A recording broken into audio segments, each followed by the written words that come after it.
Hi friends, இன்னைக்கு நம்ம வீடியோல கேரட் கீர் ரெசிபி ரொம்ப ஈஸியான இந்த ரெசிபியை 10 நிமிஷத்துல செஞ்சிடலாம். எப்படி செய்யறதுன்னு பார்க்கலாமா?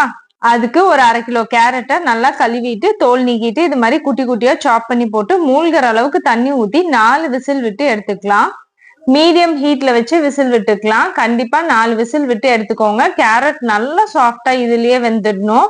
இப்போ அதுல இருக்க தண்ணியை வடிச்சு தனியா வச்சுக்கலாம். அந்த கேரட்டை நல்லா ஆற வச்சுட்டு ஒரு மிக்சி ஜார்ல சேர்த்துட்டு கூடவே 4ல இருந்து 5 ஏலக்காய் வாசனைக்காக சேர்த்துக்கலாம். ஒரு 1/2 கப்பு மட்டும் சர்க்கரை சேர்த்துக்கோங்க, நிறைய சேர்த்துக்க வேணாம். நல்லா நைஸா அரைச்சு எடுத்துப்போம்.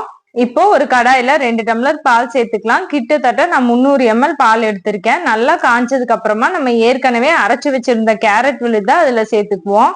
அது கூடவே நம்ம ஏற்கனவே வடிச்சு வச்சிருந்த கேரட் தண்ணியும் சேர்த்துக்கலாம். எல்லாத்தையும் ஒன்னா நல்லா கலந்து விட்டுட்டு ஒரு 5ல இருந்து 7 நிமிஷம் மீடியம் ஹீட்ல வச்சு நல்லா கொதிக்க விடுங்க. அப்பப்போ கலந்து விட்டுடுங்க, இல்லைன்னா அடி பிடிச்சிரும். அது கூடவே நான் ஒரு குட்டி டின் கண்டென்ஸ்டு மில்க் சேர்த்துக்கிறேன். இது 200 gram condensed milk. Condensed milk optional தான். உங்களுக்கு வேண்டாம்னா நீங்க சர்க்கரையோ நாட்டு சர்க்கரையோ கூட சேர்த்துக்கலாம். ஒரு 2 நிமிஷம் நல்லா கொதிச்சதுக்கு அப்புறமா நான் இங்க பாதாமும் கேஷ்யூவும் பொடி பொடியா நறுக்கி வச்சிருக்கேன், அதுல சேர்த்துக்கிறேன். உங்களோட சாய்ஸ்க்கு நீங்க எந்த நட்ஸ் வேணாலும் சேர்த்துக்கலாம்.